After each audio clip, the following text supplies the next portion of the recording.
हमारी पृथ्वी के ऊपरी सतह पर मोटे, मध्यम और बारीक कार्बनिक तथा अकार्बनिक मिश्रित कण होते हैं, जिन्हें हम मृदा या मिट्टी कहते हैं।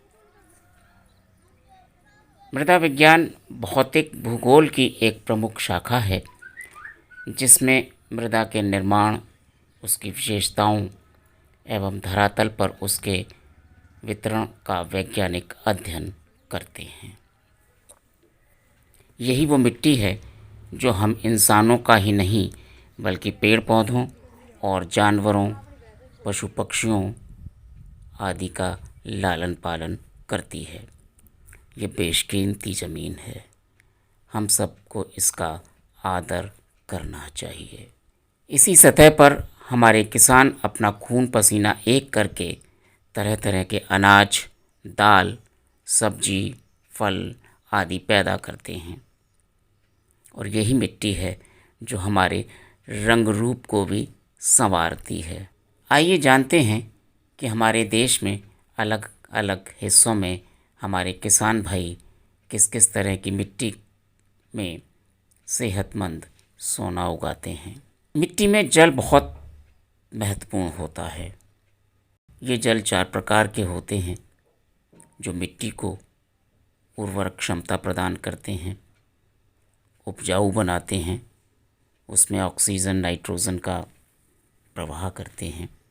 क्योंकि जब जल पर्याप्त रहता है तब पौधे की जड़ या पेड़ की जड़ अपना वजूद कायम रख पाती हैं, और जब पानी कम हो जाता है तब पौधे की जड़ें पानी को अवशोषित नहीं कर पाती हैं, और उस स्थिति में पौधा सूखने लगता है।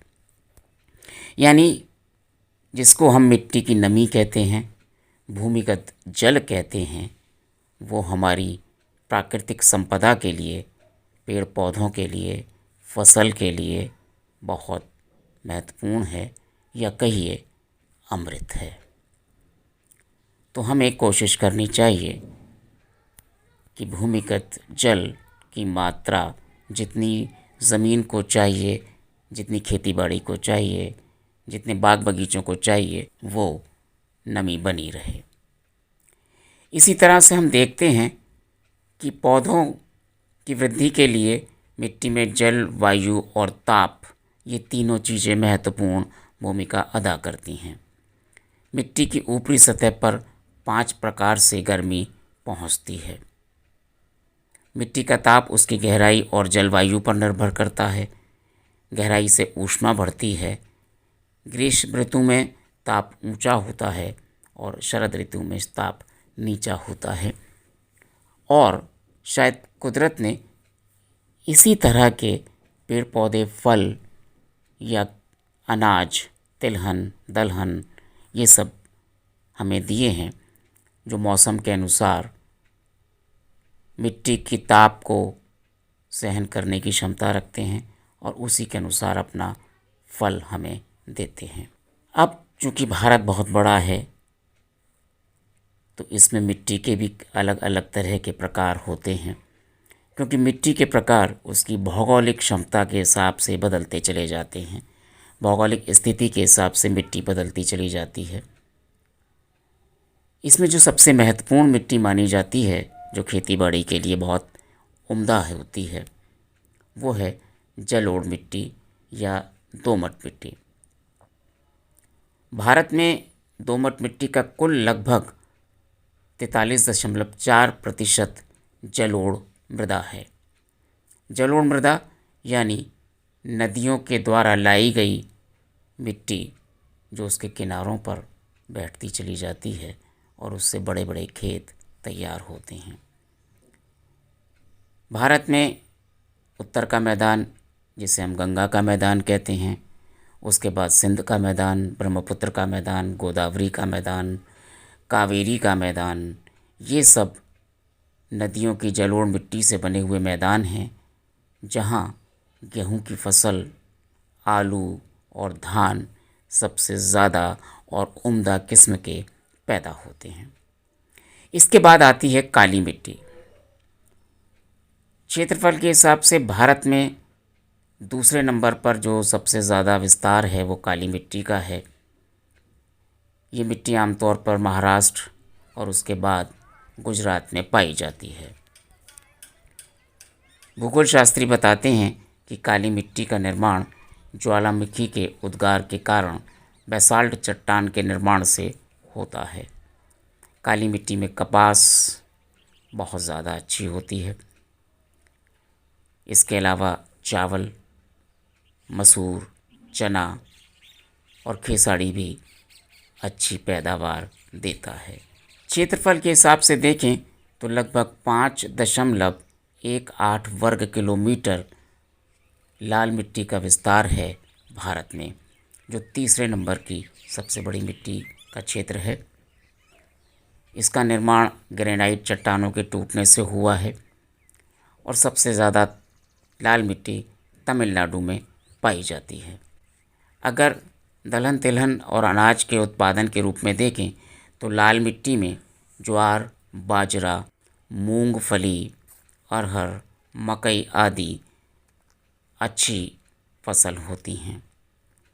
धान भी बोया जाता है, लेकिन धान का उत्पादन कम होता है। तमिलनाडु के बाद लाल मिट्टी के जो बड़े क्षेत्र हैं हमारे देश में, वो छत्तीसगढ़, झारखंड, मध्य प्रदेश और उड़ीसा में पाए जाते हैं। इसके बाद एक मिट्टी है जिसे हम पीली मिट्टी कहते हैं। ये भी लाल मिट्टी का ही एक अंश है। कहते हैं जब अधिक वर्षा के कारण लाल मिट्टी के रासायनिक तत्व अलग हो जाते हैं तो उस मिट्टी का रंग पीला पड़ जाता है, इसलिए इसको पीली मिट्टी कहते हैं और आमतौर पर ये केरल सूबे में मिलती है। एक और मिट्टी है जिसे लेटेराइट मिट्टी कहते हैं। यह क्षेत्रफल में चौथे नंबर पर है। लगभग 1.26 वर्ग किलोमीटर क्षेत्र का विस्तार है इसका भारत में। लेटेराइट मिट्टी असम, कर्नाटक, तमिलनाडु में पाई जाती है। ये मिट्टी पहाड़ी एवं कठोर क्षेत्रों में अधिक होती है। यहाँ पर काजू की फसल सबसे अच्छी होती है। केरल में भी इसका एक बहुत लंबा चौड़ा विस्तार क्षेत्र है। इसके बाद हम देखते हैं तो पर्वतीय मिट्टी है जिसमें कंकड़ पत्थर की मात्रा अधिक होती है। यहाँ पर झूम की खेती की जाती है और भूगर्भ शास्त्रियों का मानना है कि नागालैंड में ऐसी मिट्टी ज़्यादा है, झूम की खेती भी वहाँ ज़्यादा होती है। फिर हम देखते हैं कि शुष्क और मरुस्थलीय मिट्टी। शुष्क यानी गर्म, जो ड्राई जिसको हम कह सकते हैं, और मरुस्थलीय यानी रेगिस्तानी, डेजर्ट। इस मिट्टी में घुलनशील लवण और फास्फोरस की मात्रा ज़्यादा होती है। जल की व्यवस्था होने के बाद मरुस्थलीय मिट्टी में भी अच्छी फसल पैदा की जा सकती है। इस मिट्टी में तिलहन के अलावा ज्वार, बाजरा और रागी की खेती किसान करते हैं। इसके बाद एक मिट्टी है लवणीय मिट्टी या क्षारीय मिट्टी, या इसको आप रेह मिट्टी, ऊसर मिट्टी, कल्लर मिट्टी के नाम से भी जानते हैं। इस मिट्टी में जल की निकासी बहुत कम हो पाती है, यानी जल इसमें ठहर जाता है। और क्षारीय मिट्टी के क्षेत्र हैं पंजाब, हरियाणा, पश्चिमी राजस्थान और केरल के कुछ तटवर्तीय क्षेत्र, जहाँ पर नारियल की खेती सबसे ज़्यादा होती है। जैविक मिट्टी जिसको पीट मिट्टी कहते हैं, इसको अगर हम दूसरी भाषा में कहें तो इसे दलदली मिट्टी के नाम से भी जाना जाता है। भारत में दलदली मिट्टी का क्षेत्र केरल, उत्तराखंड और पश्चिम बंगाल में है। दलदली मिट्टी में फास्फोरस और पोटाश की मात्रा कम होती है, लेकिन लवण की मात्रा सबसे ज़्यादा होती है। दलदली मिट्टी भी कुछ फसलों के लिए बहुत अच्छी मानी जाती है। इस तरह से हम देखते हैं कि हमारी पृथ्वी पर और ख़ास तौर पर हमारे देश में कितनी तरह की मिट्टी मिल रही है। कुदरत ने सभी तरह की मिट्टी में तरह तरह की फसलें पैदा करने की गुंजाइश बना रखी है। कुदरत की इसी उम्मीद को साकार करने में दिन रात लगे रहते हैं हमारे किसान भाई। शायद इसीलिए तो किसी गीतकार ने रच दिया था ये गीत, मेरे देश की धरती सोना उगले उगले हीरे मोती, मेरे देश की धरती, मेरे देश की धरती, मेरे देश की धरती।